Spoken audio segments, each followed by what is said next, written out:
ومن سيئات أعمالنا من يهده الله فلا مضل له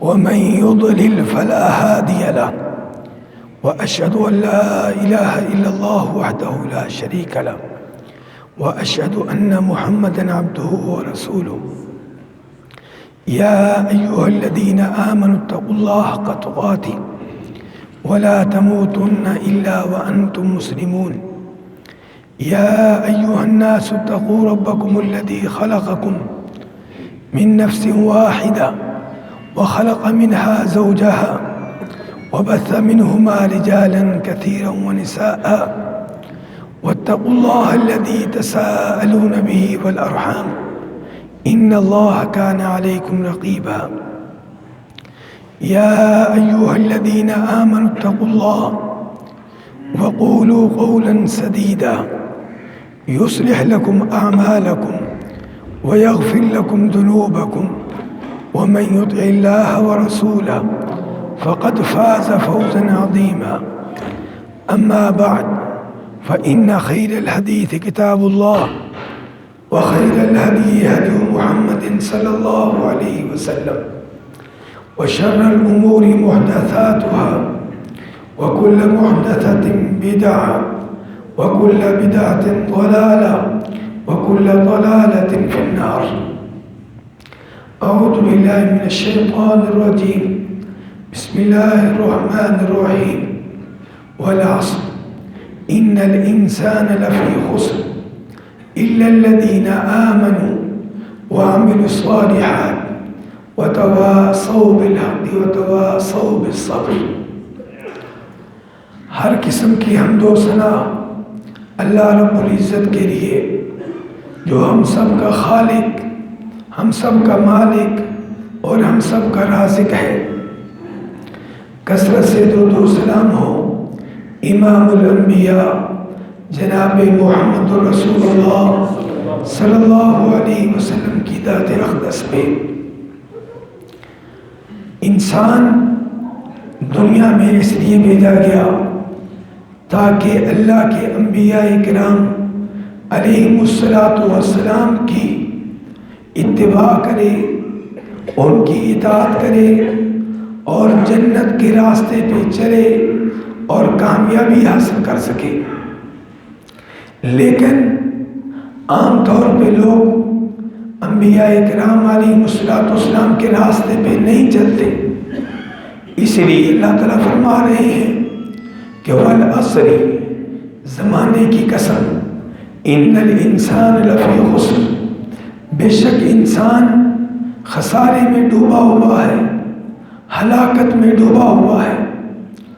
یہاں پہ اللہ تعالیٰ نے سب سے پہلے قسم اٹھائی ہے، اور قسم کس کی اٹھائی ہے؟ زمانے کی. اللہ نے اپنی ذات کی قسم نہیں اٹھائی بلکہ زمانے کی قسم اٹھائی ہے. اور زمانہ کیا ہے؟ یہ مخلوق ہے، زمانہ خالق نہیں ہے. قسم اللہ کے علاوہ کسی اور کی اٹھانا جائز نہیں ہے. جب بھی قسم اٹھائیں اللہ تعالیٰ کی اٹھائیں، اللہ کے کسی نام کی اٹھائیں، اللہ کی کسی صفت کی قسم اٹھائیں. لیکن غیر اللہ کی قسم اٹھانا یہ ممنوع ہے، یہ شرک ہے.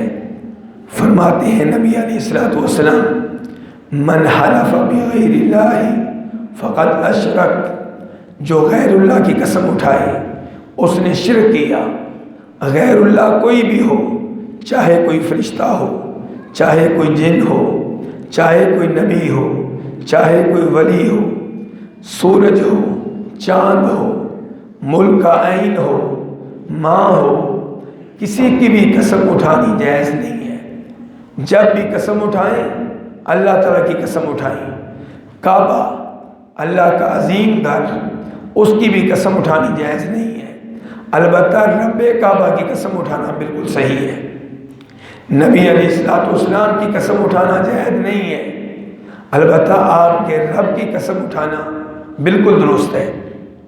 افسوس ہوتا ہے ان مسلمانوں پہ جو نبی علیہ السلام کی قسم اٹھاتے ہیں، آپ کی زلفوں کی قسم اٹھاتے ہیں، آپ کی کملی کی قسم اٹھاتے ہیں، آپ کے نالین کی قسم اٹھاتے ہیں، اور یہ ساری چیزیں غیر اللہ ہیں۔ لیکن سوال پیدا ہوتا ہے کہ اگر غیر اللہ کی قسم اٹھانا ناجائز ہے تو اللہ نے کیوں کہا ہے والعصر، زمانے کی قسم؟ تو جواب یہ ہے کہ اللہ جس چیز کی چاہیں قسم اٹھائیں، وہ خالق ہے، اور خالق اپنی اہم ترین مخلوقات کی قسم اٹھاتا ہے، کبھی سورج کی، کبھی چاند کی، کبھی رات کی، کبھی دن کی، اور کبھی نبی علیہ السلام کی زندگی کی۔ لیکن میرے لیے، آپ کے لیے جائز نہیں ہے کہ ہم غیر اللہ کی قسم اٹھائیں۔ والعصر، زمانے کی قسم۔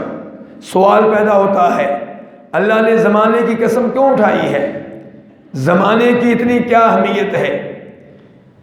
تو جواب یہ ہے کہ زمانہ اللہ کی مخلوقات میں سے ایک عظیم مخلوق ہے، اللہ کی نعمتوں میں سے عظیم ترین نعمت ہے۔ یہ وہ نعمت ہے جس کے بارے میں روز قیامت سوال ہوگا۔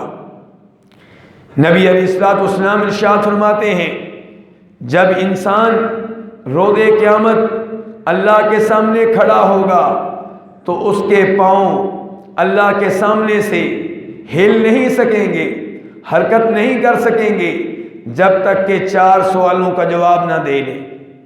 نمبر 1، عمر کے بارے میں سوال ہوگا کہ یہ عمر کہاں گزاری، کیسے گزاری؟ یہ عمر تمہارے پاس ہماری نعمت تھی، یہ 30 سال، یہ 40 سال، یہ 50 سال، یہ 60 سال، یہ اللہ کی نعمت ہیں، اور یہی زمانہ ہے۔ اس زمانے کے بارے میں روز قیامت سوال ہوگا کہ یہ زمانہ کہاں گزارا۔ اور دوسرے نمبر پہ سوال ہوگا عمر کے بارے میں، مال کے بارے میں، مال کہاں سے حاصل کیا، کہاں خرچ کیا؟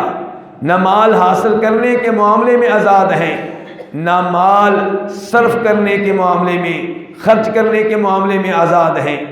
مال کمانا ہے حلال طریقے سے، رشوت کے طریقے سے نہیں، چوری کے طریقے سے نہیں، ڈاکے کے ذریعے نہیں، دوسروں کی زمینوں پہ قبضہ کر کے نہیں۔ اور مال خرچ کہاں پہ کرنا ہے؟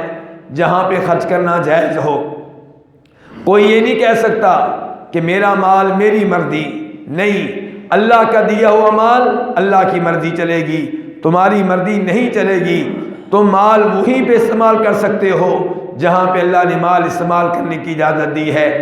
تم ناچ گانے پہ مال استعمال نہیں کر سکتے، ایسا موبائل خریدنے کے لیے مال استعمال نہیں کر سکتے جس موبائل کو خریدنے کا مقصد گندی فلمیں دیکھنا ہو، گندے ڈرامے دیکھنا ہو، عورتوں کی تصویریں دیکھنا ہو، گانے سننا ہو۔ آپ اس مال کو فضول خرچی میں استعمال نہیں کر سکتے، شرک کی ترویج کے لیے استعمال نہیں کر سکتے، قوالی کی مجالس قائم کرنے کے لیے استعمال نہیں کر سکتے۔ یہ مال امانت ہے، اس کے بارے میں روز قیامت سوال ہوگا۔ تو زمانہ، عمر بھی امانت، اور اس کے ساتھ ساتھ یہ مال جو ہمیں دیا گیا ہے یہ بھی امانت ہے، اس کے بارے میں بھی روز قیامت جواب دینا ہوگا۔ تیسرے نمبر پہ یہ جسم ہمارے پاس امانت ہے، ہم اس جسم کے مالک نہیں ہیں۔ آج آوارہ عورتیں کہتی ہیں، بدمعاش قسم کی عورتیں کہتی ہیں، میرا جسم میری مرضی، میں نکاح کروں نہ کروں میری مرضی، میں جس سے چاہوں تعلق قائم کروں، لوگ مجھے کیوں روکتے ہیں، میں اپنے جسم کی مالک ہوں۔ لیکن نبی علیہ السلام کی احادیث سے پتہ چلتا ہے کہ انسان اپنے جسم کا مالک نہیں ہے، جسم کا مالک اللہ ہے۔ اس نے جسم ہمیں درست طریقے سے استعمال کرنے کے لیے دیا ہے۔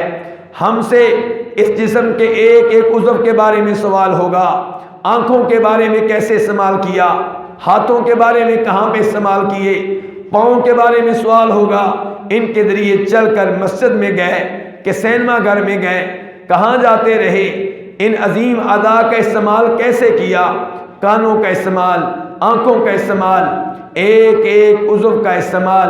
روز قیامت سوال ہوگا، ان السمع والبصر والفؤاد کل اولئک کان عنہ مسئولا۔ یہ کان، یہ نگاہیں، یہ دل اللہ تعالیٰ کہہ رہے ہیں ان کے بارے میں روز قیامت باز پرس ہوگی، مواخذہ ہوگا، ان کے استعمال کے بارے میں پوچھا جائے گا۔ تو کہنے کا مطلب یہ ہے کہ زمانہ بہت بڑی نعمت ہے، ہمیں جو 30 40 سال 50 سال کی عمر دی گئی ہے یہ بہت بڑی نعمت ہے۔ تو اس عظیم نعمت کی اللہ قسم اٹھا رہے ہیں، اللہ کہتے ہیں والعصر، زمانے کی قسم، ان الانسان لفی خسر، بے شک ہر انسان خسارے میں ڈوبا ہوا ہے، تباہی و بربادی میں ڈوبا ہوا ہے، کوئی بھی کامیاب نہیں ہے۔ ہمارے ذہنوں میں سوال آتا ہے کہ ہمارے اس گاؤں میں کئی ایسے لوگ ہیں جن کو ہم کامیاب خیال کرتے ہیں۔ مثال کے طور پہ ہمارا وہ پڑوسی جس کے بچے ڈاکٹر بن گئے، ہمارا وہ پڑوسی جس کے بچے انجینئر بن گئے، ہمارا وہ پڑوسی جس کے بچوں نے شہر جہانیہ میں عظیم الشان دکانیں اور پلازے قائم کر لیے، ہم تو ان کو کامیاب کہتے ہیں۔ ہم اپنے بچوں کو ڈانٹ رہے ہوتے ہیں کہ تم ناکام ہو، تم نامراد ہو۔ ہمارے پڑوسی کو دیکھو، وہ اور اس کے بچے کامیاب ہو گئے، لیکن اللہ تعالیٰ کہہ رہے ہیں ان الانسان لفی خسر، ہر انسان خسارے میں ہے، ہلاکت میں ہے، تباہی میں ہے، بربادی میں ہے، کوئی بھی کامیاب نہیں ہے۔ مقام غور ہے، مقام فکر ہے، اللہ سب کو ناکام قرار دے رہے ہیں، سب کو نامراد قرار دے رہے ہیں۔ فرمایا الا الذین آمنوا وعملوا الصالحات وتواصوا بالحق وتواصوا بالصبر۔ کامیاب انسان صرف وہ ہے جس میں 4 اوصاف پائی جائیں، جس میں 4 صفات پائی جائیں، جس میں 4 خوبیاں پائی جائیں۔ یا اللہ یہ کون سی خوبیاں ہیں؟ فرمایا الا الذین آمنوا، وہ جو ایمان لے آئے۔ کامیاب وہ ہے جو ایمان لے آیا۔ ایمان بہت بڑی خوبی ہے، بہت بڑا وصف ہے، لیکن ایمان سے مراد حقیقی ایمان ہے جو شک و شبہ سے بالا تر ہو، جو تردد سے پاک ہو، جس میں کسی قسم کی شک کی گنجائش نہ ہو۔ وہ آدمی، اس کا ایمان قابل قبول نہیں ہے جو مولویوں کے پاس بیٹھتا ہے تو کہتا ہے واقعی اللہ ہے، اور جب کسی ملحد کے پاس بیٹھتا ہے، کسی کافر کے پاس بیٹھتا ہے، کسی دنیاوی یونیورسٹی کے پروفیسر کے پاس بیٹھتا ہے تو پھر اللہ کے بارے میں اس کے ذہن میں، اس کے دل و دماغ میں شکوک و شبہات پیدا ہو جاتے ہیں، معلوم نہیں اللہ ہے یا نہیں ہے۔ ایسا انسان مومن نہیں ہے، یہ کافر ہے، اور اس کے کچے پکے ایمان کے اللہ کو کوئی ضرورت نہیں ہے۔ یہاں پہ کامیابی وہ ایمان دے گا جو شک و شبہ سے پاک ہو، جس میں کوئی تردد نہ ہو، جو ابو بکر صدیق کی طرح کا ایمان ہو کہ جب نبی علیہ الصلوۃ والسلام اسراء و معراج سے واپس آتے ہیں، مکہ والوں سے کہتے ہیں کہ رات کے تھوڑے سے حصے میں یہاں سے بیت المقدس گیا ہوں، 40 دن کا سفر رات کے تھوڑے سے حصے میں طے ہوا ہے، وہاں سے پہلے آسمان پہ، دوسرے آسمان پہ گیا ہوں، تیسرے پہ، چوتھے، 5ویں، 6ٹھے، 7ویں پہ گیا ہوں۔ مکہ والے مذاق اڑانے لگے، ان کے کفر میں اضافہ ہو گیا، بھاگے جناب ابو بکر صدیق کے پاس آتے ہیں، کہتے ہیں ابو بکر اب بتاؤ، جس کو تو نے نبی مانا تھا، جس کو تو نے رسول مانا تھا، جس کا تو نے کلمہ پڑھا تھا، وہ کیا دعویٰ کر رہا ہے؟ وہ کہتا ہے کہ رات کے تھوڑے سے حصے میں بیت المقدس گیا ہوں، میں نے آسمانوں کی سیر کی ہے، میں نے فرشتوں سے ملاقات کی ہے، میں نے نبیوں سے ملاقات کی ہے، میں نے جنت دیکھی ہے، میں نے جہنم دیکھی ہے، کہ آپ بھی ایمان لاتے ہو؟ تو کیا کہا تھا ابو بکر نے؟ کہا تھا بالکل میں ایمان لاتا ہوں، میں تو اس بات پہ ایمان لاتا ہوں کہ صبح و شام آپ پہ اللہ کی طرف سے وحی نازل ہوتی ہے۔ جو اس بات پہ ایمان لے آیا کہ آپ پہ صبح و شام وحی نازل ہوتی ہے، اس کے لیے اس بات پہ ایمان لانا کون سا مشکل ہے کہ رات کے تھوڑے سے حصے میں آپ بیت المقدس گئے ہیں، 7ویں آسمان تک گئے ہیں، اللہ کا کلام بغیر کسی واسطے کے سنا ہے۔ تو میرے بھائیوں، اس ایمان کی ضرورت ہے، اتنا پکا ایمان ہو، اللہ کی ہر بات پہ ایمان، نبی علیہ الصلوۃ والسلام کی ہر بات پہ ایمان۔ سائنس نے تصدیق کر دی، پھر آپ نے حدیث مان لی، اس کو ایمان نہیں کہتے۔ ایمان یہ ہے کہ سائنس انکار کرے اور آپ نبی علیہ الصلوۃ والسلام کی وجہ سے اس بات کو مان لیں۔ آپ کہیں ساری دنیا کے سائنسدان جھوٹے ہو سکتے ہیں، ساری دنیا کے عقل مند جھوٹے ہو سکتے ہیں، لیکن میرا اللہ جھوٹا نہیں ہے، میرے نبی جھوٹے نہیں ہیں، انہوں نے جو بات بتا دی ہے وہ حرف آخر ہے۔ تو اِلَّا الَّذِينَ آمَنُوا، کامیاب انسان کی پہلی خوبی کیا ہے؟ ایمان۔ ایمان کس پہ؟ اللہ تعالیٰ پہ ایمان، اللہ کے وجود پہ ایمان، اللہ کے رب ہونے پہ ایمان، اللہ کے مشکل کشا ہونے پہ ایمان، اللہ کے رازق ہونے پہ ایمان، اللہ کے خالق ہونے پہ ایمان، اور اس بات کا اعلان کہ ان افعال میں اللہ کا کوئی شریک نہیں ہے۔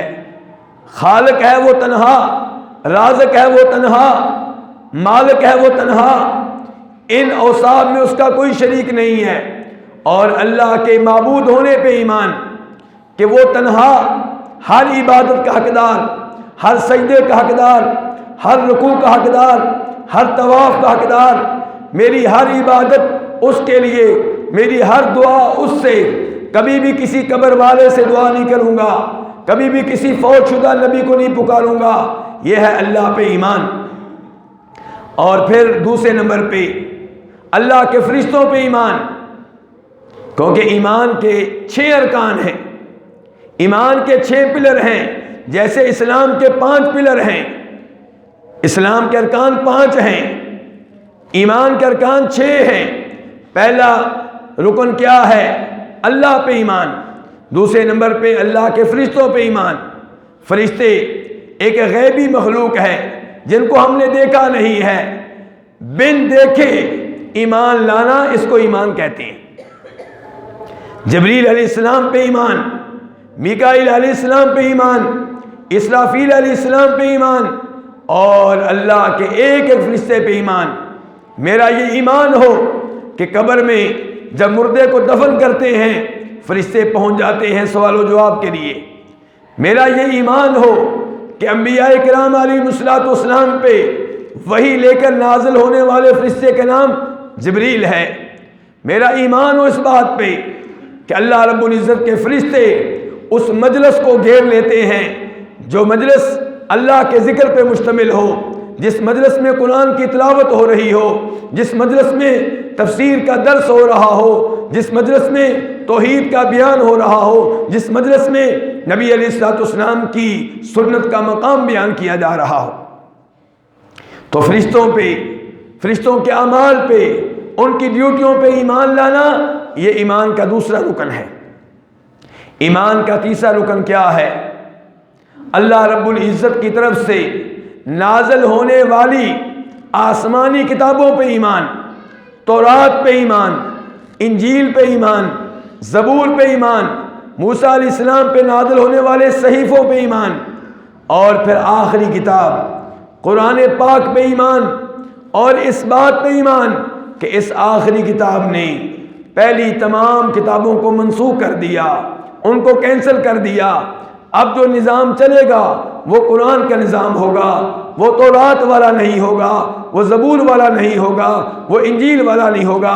اور جب تورات و زبور و انجیل کا نظام نہیں چل سکتا تو پھر قرآن کے مقابلے میں نہ انگریزوں کا قانون چل سکتا ہے، نہ فرانسیسیوں کا قانون چل سکتا ہے، نہ جرمنیوں کا قانون چل سکتا ہے۔ چلے گا تو قرآن کا نظام چلے گا جو اللہ کا نازل کردہ کلام ہے۔ ایمان کے ارکان میں چوتھا رکن انبیاء کرام علیہ الصلوۃ والسلام پہ ایمان۔ آدم علیہ السلام سے لے کر جناب محمد رسول اللہ صلی اللہ علیہ وسلم تک جتنے بھی نبی آئے ہر ایک پہ ایمان، اور اس بات پہ ایمان کہ یہ اللہ کے سلیکٹڈ لوگ تھے، اللہ کے پیارے تھے، اللہ کے محبوب تھے، اور ہر نبی نے اپنی ساری توانائیاں خرچ کر دیں اللہ کا پیغام اللہ کے بندوں تک پہنچانے کے لیے، اور وہ نبی سارے کے سارے کامیاب ہیں، ان میں سے کوئی بھی ناکام نہیں ہے۔ وہ نبی بھی کامیاب جس نبی کے پیروکار سب سے بڑھ کر ہوں گے جناب محمد رسول اللہ صلی اللہ علیہ وسلم، اور وہ نبی بھی کامیاب جن کے ساتھ روز قیامت کوئی بھی نہیں ہوگا۔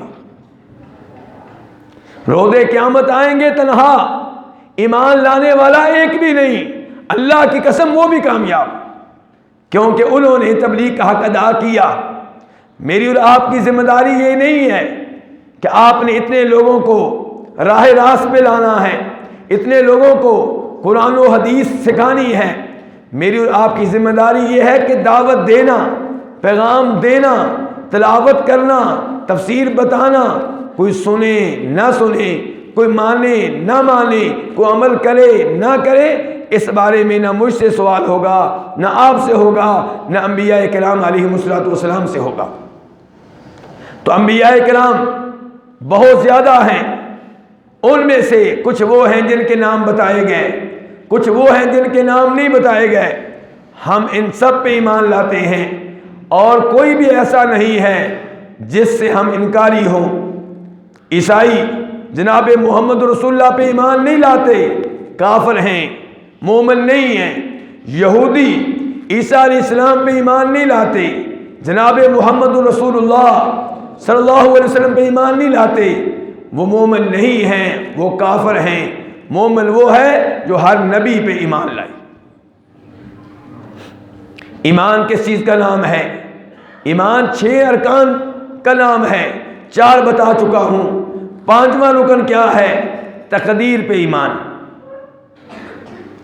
کہ دنیا میں جو کچھ ہو رہا ہے یہ اللہ رب العزت کو پہلے سے معلوم تھا، اور اللہ کا علم کبھی بھی غلط نہیں ہو سکتا۔ اللہ رب العزت کو پہلے سے معلوم تھا، اللہ نے پہلے سے لکھوا لیا تھا، لوح محفوظ میں ہر وہ چیز لکھی ہوئی ہے جو دنیا میں ہو رہی ہے، میرے ساتھ، آپ کے ساتھ، خیر کا معاملہ ہو، شر کا معاملہ ہو، ہر چیز لکھی ہوئی ہے۔ آج اگر یہاں پہ کھڑے ہو کے میں خطبہ دے رہا ہوں اور آپ سن رہے ہیں تو یہ بھی لکھا ہوا ہے۔ یہ خطبہ مکمل کر سکوں گا یا نہیں یہ بھی لکھا ہوا ہے۔ آپ یہ پورا خطبہ سن سکیں گے یا نہیں یہ بھی لکھا ہوا ہے۔ تقدیر پہ ایمان ہونا چاہیے، اور یہ کہ تقدیر اللہ کے علم کا نام ہے، ظلم و زیادتی کا نام نہیں ہے۔ کیونکہ آج کل کا پڑھا لکھا نوجوان، سکول کالج سے آیا ہوا نوجوان، انگلش سائنس کا ماسٹر نوجوان یہ سمجھتا ہے کہ شاید تقدیر ظلم کا نام ہے، اللہ نے پہلے لکھ دیا، پھر ہم سے مطالبہ کیا جا رہا کہ یہ کرو یہ نہ کرو۔ جب اللہ نے پہلے لکھ دیا ہے غلط نہیں ہو سکتا تو پھر ہمارا کیا قصور ہے؟ تو میرے بھائیوں توجہ کیجئے گا، تقدیر اللہ کے علم کا نام ہے، غور کریں اس بات پہ۔ تقدیر اللہ کے علم کا نام ہے، کسی کو کسی عمل پہ مجبور کرنے کا نام نہیں ہے۔ ایک مثال سے بات سمجھانا چاہوں گا۔ اسکول کی کسی کلاس کا ٹیچر پورا سال بچوں کو پڑھاتا ہے، امتحان سے چند دن پہلے اسکول کے پرنسپل کے کہنے پہ رپورٹ تیار کرتا ہے اور لکھتا ہے کہ میرا تجربہ یہ ہے، میرا علم یہ بتاتا ہے کہ یہ بچہ اول آئے گا، یہ بچہ دوسری پوزیشن حاصل کرے گا، اس کی تیسری پوزیشن ہوگی، اور وہ 3 بچے فیل ہو جائیں گے۔ رپورٹ ٹیچر نے تیار کی ہے 1 سال کے تجربے کے بعد۔ پورا سال ٹیسٹ ہوتے رہے، سوال و جواب ہوتے رہے۔ اب ٹیچر کو تجربہ ہے، اس تجربے کی روشنی میں اس نے رپورٹ تیار کی ہے۔ رپورٹ بھی خفیہ ہے، والدین کو نہیں دی گئی، طالب علموں کو نہیں دی گئی، رپورٹ کس کے پاس ہے؟ پرنسپل کے پاس۔ اور امتحان ہوا اور لڑکوں کا رزلٹ بالکل ویسے آیا جیسے ٹیچر نے بتایا تھا۔ اب یہ بچے اور ان کے والدین احتجاج کر رہے ہیں، پوسٹر ہاتھ میں اٹھائے ہوئے ہیں، ہمارے ساتھ زیادتی ہو گئی ہے، رپورٹ تو پہلے ہی تیار ہو گئی تھی۔ تو کیا یہ احتجاج ٹھیک ہے؟ یہ احتجاج ٹھیک ہے؟ بالکل ٹھیک نہیں ہے۔ ٹیچر نے سب پہ برابر محنت کی ہے، سب بچوں کو ایک جیسا پڑھایا ہے، سب بچوں کو ایک جیسی وارننگ دیتا رہا ہے، سب بچوں کی حوصلہ افزائی کرتا رہا ہے، اس نے کوئی کمی نہیں کی، کوئی کوتاہی نہیں کی۔ رپورٹ تیار کی اپنے علم کی بنیاد پہ، اور وہ رپورٹ بھی ظاہر نہیں کی، خفیہ رکھی ہے۔ تو احتجاج کس بات کا؟ کیا کسی بچے کے ساتھ زیادتی ہوئی ہے؟ کیا کسی پہ ظلم ہوا ہے؟ کوئی ظلم نہیں ہوا۔ تو میرے بھائیوں، یہ تو ایک ٹیچر کی میں نے مثال دی ہے جو انسان ہے، جو ناقص ہے، جو کمزور ہے، جس کا علم غلطی کر سکتا ہے، اور اللہ کے علم میں کوئی غلطی، کوئی کمی، کوئی کوتاہی نہیں ہے۔ اللہ نے وہ لکھا ہے جو میں نے اور آپ نے کرنا تھا۔ ایسا نہیں ہے کہ اللہ نے پہلے لکھا ہے اور پھر مجبور کر دیا کہ ویسے کرو، ایسا نہیں ہے، بلکہ اللہ نے اپنے کامل علم کی بنیاد پہ وہ لکھا جو ہم نے کرنا تھا۔ پھر کہہ رہا ہوں، یہ نہیں ہے کہ اللہ نے پہلے لکھ دیا اور پھر مطالبہ ہے کہ ویسا ہی کرو جیسے میں نے کہا ہے، ایسا بالکل نہیں ہے۔ اور پھر یہ بھی اللہ کی مہربانی ہے، اللہ نے تقدیر میں جو لکھا ہے ہمیں بتایا نہیں ہے، تو ہمیں اپنے انجام کا علم نہیں ہے۔ میرا اور آپ کا کام ہے محنت کرنا، اور دنیاوی معاملے میں ہم ایسا ہی کرتے ہیں۔ ہمارے بچے سردیوں کے موسم میں 3 سال کا بچہ 10 کلو 15 کلو کا بیگ اٹھائے ہوئے کہاں جا رہا ہے؟ سکول۔ کیوں بھئی بچے پہ اتنا ظلم کیوں کر رہے ہو؟ کہتا ہے تاکہ اس کا مستقبل بن جائے۔ بچے کے مستقبل کی خاطر سردی کے موسم میں اتنا وزنی بیگ اس کی پیٹھ پہ لاد کر آپ اسے سکول بھیجتے ہیں۔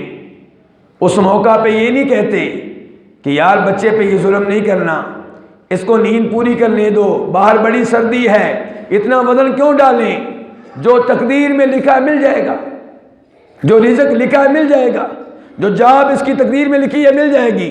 وہاں پہ ہم تقدیر کی طرف نہیں دیکھتے، لیکن جب یہ کہا جائے نماز پڑھیں پھر بہانہ کرتے ہیں، تقدیر میں لکھا ہوگا تو پڑھ لیں گے۔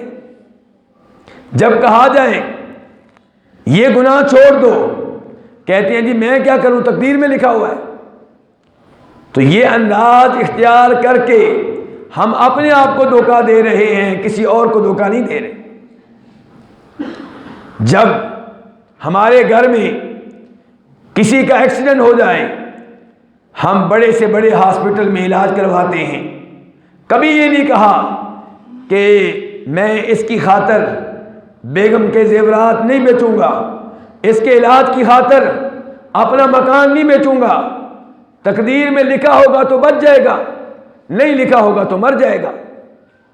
وہاں پہ ہم اسباب اختیار کرتے ہیں، وسائل کا استعمال کرتے ہیں، لیکن جب نیکی اور برائی کا معاملہ آتا ہے تب ہم تقدیر کا عذر پیش کرتے ہیں، اور یہ ہم اپنے آپ کو دھوکہ دے رہے ہیں۔ تو میرے بھائیوں، کامیاب انسان کون ہے؟ جو ایمان لائے کس پہ؟ اللہ پہ، اللہ کے فرشتوں پہ، آسمانی کتابوں پہ، انبیاء کرام علیہم السلام پہ، تقدیر پہ، اور پھر ایک رکن رہ گیا آخرت پہ۔ آخرت پہ ایمان لائے کہ یہ حقیقت ہے جب میں فوت ہو جاؤں گا تو مجھے اٹھایا جائے گا، قبر میں حساب کتاب ہوگا، اور پھر قیامت کے دن تمام لوگوں کو ان کی قبروں سے اٹھایا جائے گا۔ اگر کسی کی زمینی قبر تھی تو زمین سے اٹھایا جائے گا، اگر کوئی سمندر میں تھا، سمندر اس کی قبر تھا، وہاں سے اٹھایا جائے گا، پہاڑوں پہ تھا وہاں سے اٹھایا جائے گا، کسی مچھلی کے پیٹ میں تھا تو وہاں سے اٹھایا جائے گا، ہر ایک کو اٹھایا جائے گا، حساب کتاب ہوگا، جنت جہنم کے فیصلے ہوں گے۔ مومن لوگ نبی علیہ الصلوۃ والسلام کے حوض سے پانی پینے کا اعزاز حاصل کریں گے۔ سب نے جہنم کے پل سے گزرنا ہے، کوئی کامیابی سے گزر جائے گا اور کوئی گر پڑے گا۔ وہ پل کیسا ہوگا؟ بال سے زیادہ باریک۔ جہنم پہ جو پل ہوگا جس پہ میں نے اور آپ نے گزرنا ہے، بال سے زیادہ باریک، تلوار سے زیادہ تیز، اس کے لیے کچھ کر لیں، اس کے لیے کچھ کر لیں۔ اللہ کی رحمت اور اپنے نیک اعمال ہی اس موقع پہ کام آئیں گے، اور یہ گناہ جہنم کی آگ میں گرانے کا سبب بن جائیں گے۔ وَإِن مِّنكُمْ إِلَّا وَارِدُهَا كَانَ عَلَىٰ رَبِّكَ حَتْمًا مَّقْضِيًّا۔ تو میرے بھائیو، آخرت پہ پکا ایمان ہونا چاہیے، یہ ایمان کے ارکان میں سے چھٹا رکن ہے۔ تو کامیاب کون ہے؟ إِلَّا الَّذِينَ آمَنُوا، جو ایمان لے آیا۔ اگر کوئی آدمی قرآن کی 113 صورتیں مانتا ہے، بس ایک صورت نہیں مانتا، قرآن کی ساری ایتیں مانتا ہے، ایک ایت نہیں مانتا، قرآن کے سارے الفاظ مانتا ہے، ایک لفظ نہیں مانتا، قرآن کی ساری سزائیں مانتا ہے، ایک سزا نہیں مانتا، وہ مسلمان نہیں ہے، وہ کافر ہے۔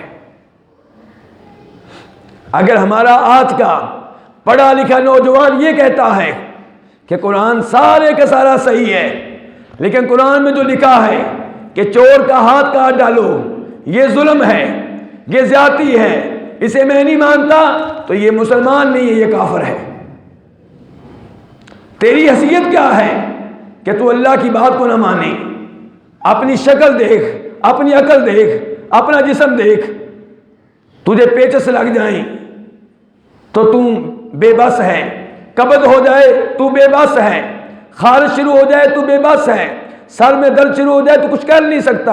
اتنا کمزور انسان اللہ کے سامنے اکڑے اور یہ کہے میں یہ نہیں مانتا، تو ہے کون؟ تو إِلَّا الَّذِينَ آمَنُوا، کامیاب وہ ہے جس کی پہلی خوبی یہ ہے، پہلا وصف یہ ہے کہ ہر اس چیز پہ ایمان لاتا ہے جس پہ ایمان لانا ضروری ہے۔ نمبر 2، وَعَمِلُوا الصَّالِحَاتِ، کامیاب وہ ہے جو ایمان لانے کے ساتھ ساتھ نیک عمل بجا لائے۔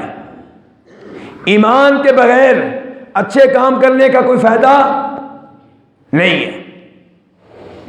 ایک آدمی مسلمان نہیں ہے، توحید پہ نہیں ہے، اس کی جتنی بھی ایمبولینسیں چلتی ہوں، اس نے جتنے بھی ہاسپٹل قائم کر رکھے ہوں، اس نے جتنے بھی اسکول بنا رکھے ہوں، ان کاموں کا روز آخرت اسے ذرا بھی فائدہ نہیں ہوگا۔ ایک آدمی تحریک چلاتا ہے، ختم نبوت کی تحریک چلاتا ہے، نبی علیہ الصلوۃ والسلام کی حرمت کی دفاع کی تحریک چلاتا ہے، صحابہ کرام کی دفاع کی، لیکن کفر و شرک کا ارتکاب کرتا ہے، ان اچھے کاموں کا اسے کوئی فائدہ نہیں ہوگا۔ اور افسوس سے کہنا پڑتا ہے، ہم بھی بڑے عجیب لوگ ہیں۔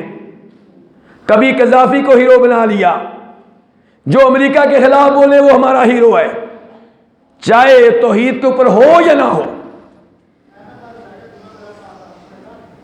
جو امریکہ کے خلاف 4 نعرے لگا دے وہ ہیرو ہے جی۔ یہ عجیب ہمارا رویہ ہے، عجیب ہماری سوچ ہے۔ بھئی عقیدہ کہاں گیا؟ ام المؤمنین عائشہ فرماتی ہیں، میں نے نبی علیہ الصلوۃ والسلام سے پوچھا تھا، اللہ کے رسول، ابن جدعان زمانہ جاہلیت میں مسکینوں کو بڑا کھانا کھلایا کرتا تھا، بڑی صلہ رحمی کیا کرتا تھا، کیا ان نیک اعمال کا اسے فائدہ ہوگا؟ آپ نے کہا بالکل کوئی فائدہ نہیں ہوگا۔ تو نیک عمل کا تب فائدہ ہے جب ایمان موجود ہو۔ اب نیک عمل کہتے کس کو ہیں؟ یہ بھی ایک مسئلہ ہے۔ ہر آدمی سمجھتا ہے کہ میرے اعمال ٹھیک ہیں، عید میلاد النبی منانے والے ہمارے بھائی وہ سمجھتے ہیں کہ ہم نیکی کرتے ہیں، تیجا، 7واں، 40واں، برسی، عرس، 11ویں، یہ سارے اعمال بجا لانے والے لوگ یہ سمجھتے ہیں کہ ہم نیک اعمال سر انجام دے رہے ہیں۔ نیک عمل کہتے کس کو ہیں؟ نیک عمل وہ ہے جس میں دو چیزیں پائی جائیں، نوٹ کیجئے گا، دو چیزیں پائی جائیں۔ نمبر ایک، وہ عمل صرف اللہ کو راضی کرنے کے لیے ہو، اس میں اخلاص ہو، دکھلاوا مقصود نہ ہو، شہرت حاصل کرنا مقصد نہ ہو، حکومت سے تمغہ لینا مقصود نہ ہو، یہ ارادہ نہ ہو کہ میں یہ کام کروں گا تو ٹی وی پہ میرا نام آ جائے گا، میں یہ کام کروں گا دنیا اشش کر اٹھے گی، نہیں، وہ عمل صرف اللہ کو راضی کرنے کے لیے کیا جائے۔ نمبر دو، اس عمل کے اوپر مدینے والے کی مہر ہو، آپ کی اسٹیمپ ہو، آپ کی تائید ہو، اس کے پیچھے آپ کی حدیث ہو، اس کے پیچھے آپ کا قول ہو، اس کے پیچھے آپ کا عمل ہو، اس کے پیچھے آپ کی رضا ہو۔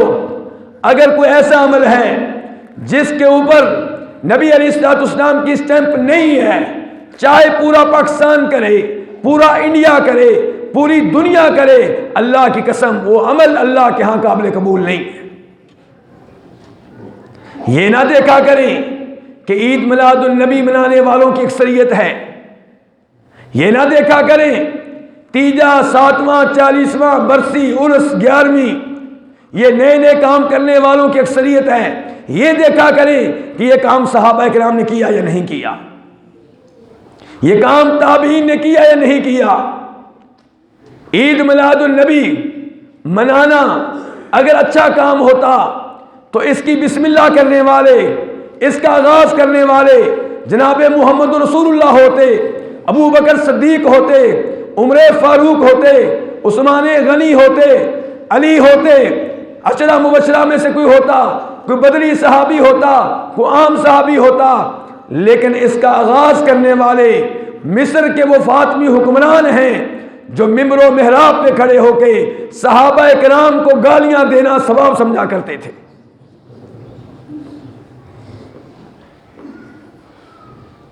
یہ کام، اس کا آغاز کرنے والے صحابہ کرام نہیں ہیں، تابعین نہیں ہیں، تبع تابعین نہیں ہیں، 4 اماموں نے کام نہیں کیا، شیخ عبدالقادر جیلانی نے یہ کام نہیں کیا، اور اسی طرح باقی نئے کام ہیں۔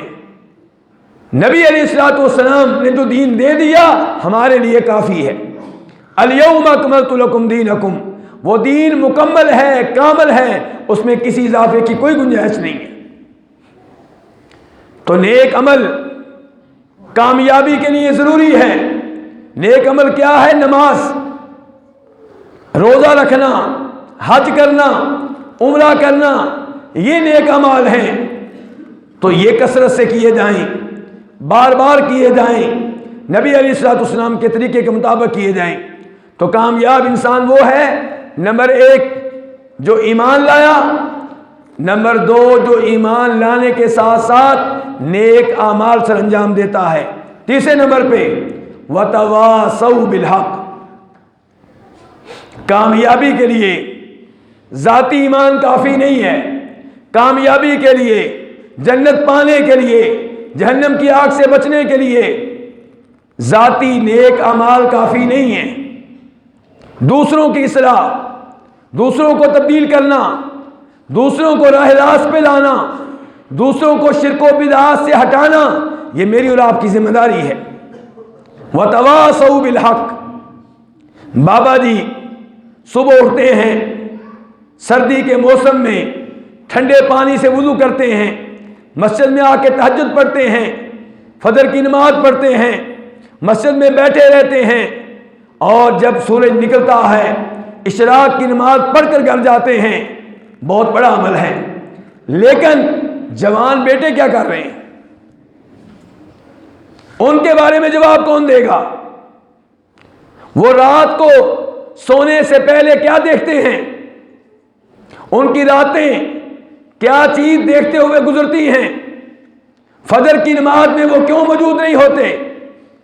وہ فجر کی نماز پڑھے بغیر اسکول میں کیوں جاتے ہیں؟ فجر کی نماز پڑھے بغیر آفس میں کیوں چلے جاتے ہیں؟ اس کا جواب کون دے گا؟ آپ توحید پہ ہیں، آپ پکے نمازی ہیں، آپ حلال و حرام کا خیال رکھتے ہیں، لیکن وہ بیٹا جو سودی بینک میں ملازمت کر رہا ہے اس کا ذمہ دار کون ہوگا؟ وہ جس تعلیم کے نتیجے میں یہ ملازمت کر رہا وہ تعلیم آپ نے دلوائی تھی۔ آپ نے سوچا کہ آپ کا بچہ کس اسکول میں جا رہا ہے، کون سی تعلیم لے رہا ہے، اس تعلیم کے نتیجے میں کون سی ملازمت ملے گی؟ تو وَتَوَاصَوْا بِالْحَقِّ، کامیابی کے لیے تیسرا وصف ہونا ضروری ہے، تیسری خوبی ضروری ہے۔ وہ کیا؟ ایک دوسرے کو حق بات کی تلقین کرنا۔ حاجی صاحب کئی دنوں سے آپ نماز میں نہیں آ رہے، خیریت تو ہے؟ بھائی آپ کا اچھا بڑا کاروبار ہے، آپ ابھی تک حج نہیں کر سکے، کیا وجہ ہے؟ میں یہ نہیں کہتا کہ لوگوں کے سامنے کہیں، میں یہ نہیں کہتا آپ بےعزتی کریں، اخلاق سے کہیں، پیار سے کہیں، علیحدگی میں کہیں۔ حاجی صاحب آپ نمازی ہیں، بڑی محنت کرتے ہیں، لیکن ساتھ ساتھ شیخ عبد القادر جیلانی کو مشکل کشا مانتے ہیں، آپ کا کیا بنے گا؟ شیخ صاحب ہم ان کی عزت کرتے ہیں، ہم انہیں عالم دین مانتے ہیں اور امید ہے کہ اللہ کے ولی بھی ہیں، لیکن مشکل کشا تو نہیں، حاجت روا تو نہیں، غوث اعظم تو نہیں۔ تو میرے بھائیوں یہ رشتہ دار، یہ پڑوسی، ان کی اصلاح کرنا میری اور آپ کی ذمہ داری ہے۔ کیا ہم نے اپنی ذمہ داری کا احساس کیا؟ وَتَوَاصَوْا بِالْحَقِّ، نبی علیہ السلام فرماتے ہیں اس ذات کی قسم جس کے ہاتھ میں میری جان ہے، تم نیکی کا حکم دیتے رہو گے، برائی سے روکتے رہو گے، ورنہ اللہ تعالیٰ تم پہ عذاب نازل کرے گا، پھر تم اللہ سے دعائیں کرو گے کہ اللہ عذاب کو اٹھا لے، لیکن اللہ تمہاری دعا قبول نہیں کرے گا۔ بچوں سے کہنا بیٹا کسی کو نہ چھیڑو، بس خود نماز پڑھا کرو، کسی کو نہ کچھ کہو، یہ آپ کیا کہہ رہے ہیں؟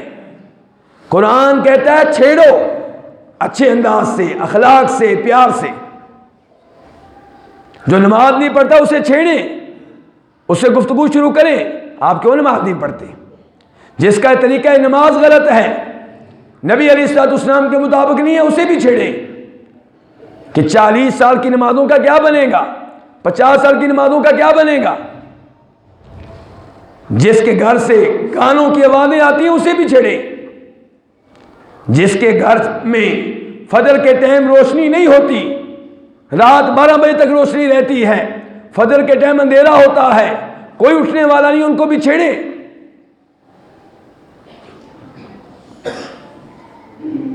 إِلَّا الَّذِينَ آمَنُوا وَعَمِلُوا الصَّالِحَاتِ وَتَوَاصَوْا بِالْحَقِّ، لقمان علیہ السلام اپنے بیٹے سے کیا کہہ رہے ہیں؟ یا بنی اقم الصلاۃ وأمر بالمعروف وانہا عن المنکر واصبر علی ما اصابک، بیٹا نماز قائم کرتے رہنا، نیکی کا حکم دینا، برائی سے روکنا۔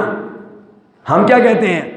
بیٹا تم شہر میں جا رہے ہو، کسی کو نہ چھیڑنا، دینی معاملے میں کسی سے گفتگو نہ کرنا۔ اور لقمان علیہ السلام کیا کہہ رہے ہیں کہ بیٹا نمازیں بھی قائم کرنی ہے، نیکی کا حکم بھی دینا ہے، برائی سے روکنا بھی ہے۔ وَتَوَاصَوْا بِالْحَقِّ وَتَوَاصَوْا بِالصَّبْرِ، اور چوتھا وصف کہ ایک دوسرے کو صبر کی تلقین کرنی ہے۔ دنیا آزمائش کا گھر ہے۔ وَلَنَبْلُوَنَّكُمْ بِشَيْءٍ مِّنَ الْخَوْفِ وَالْجُوعِ وَنَقْصٍ مِّنَ الْأَمْوَالِ وَالْأَنفُسِ وَالثَّمَرَاتِ وَبَشِّرِ الصَّابِرِينَ، کہ ہم تمہیں آزمائشوں میں مبتلا کریں گے، کبھی بھوک کے ذریعے، کبھی مال میں کمی کر کے، کبھی تمہارے گھر کے کسی نہ کسی فرد کو فوت کر کے۔ بیگم کو فوت کر لیا، بیٹی کو فوت کر لیا، ایک بیٹا تھا اس کو اٹھا لیا۔ میرا اور آپ کا امتحان ہوتا ہے، کون صبر کرتا ہے اور کون اللہ کے فیصلے پہ اعتراض کرتا ہے۔ وَبَشِّرِ الصَّابِرِينَ، خوشخبری ان کے لیے جو صبر کریں گے۔ تو کامیاب وہ ہے جو دوسرے کو حوصلہ دے، صبر کی تلقین کرے۔ آج غور کریں، ہماری عورتیں فوتگی والے گھر میں حوصلہ دینے کے لیے جاتی ہیں کہ رلانے کے لیے جاتی ہیں؟ ہونا تو یہ چاہیے کہ میری بیوی فوتگی والے گھر میں داخل ہو تو رونے کی آوازیں بند ہو جائیں، وہ بتائے کہ نبی علیہ الصلوۃ والسلام نے کیسے صبر کیا تھا، صبر کرنے والوں کے لیے کیا اجر و ثواب ہے۔ لیکن ہو یہ رہا ہے کہ میری اور آپ کی بیوی اس گھر میں جاتی ہے جس گھر سے رونے کی آواز بند ہو چکی ہوتی ہے، جب میری بیوی داخل ہوتی ہے تو رونے کی آوازیں دوبارہ آنا شروع ہو جاتی ہیں۔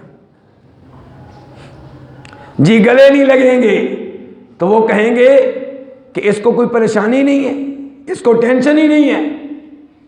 لوگوں کی خاطر رب کو ناراض کیا جا رہا ہے۔ نہیں میرے بھائی، صبر کی تلقین کریں، عام مسائل پہ بھی اور ان مسائل پہ بھی جو تبلیغ کی وجہ سے آئیں گے۔ جب آپ نیکی کا حکم دیں گے، برائی سے روکیں گے تو آزمائشوں کے پہاڑ ٹوٹ پڑیں۔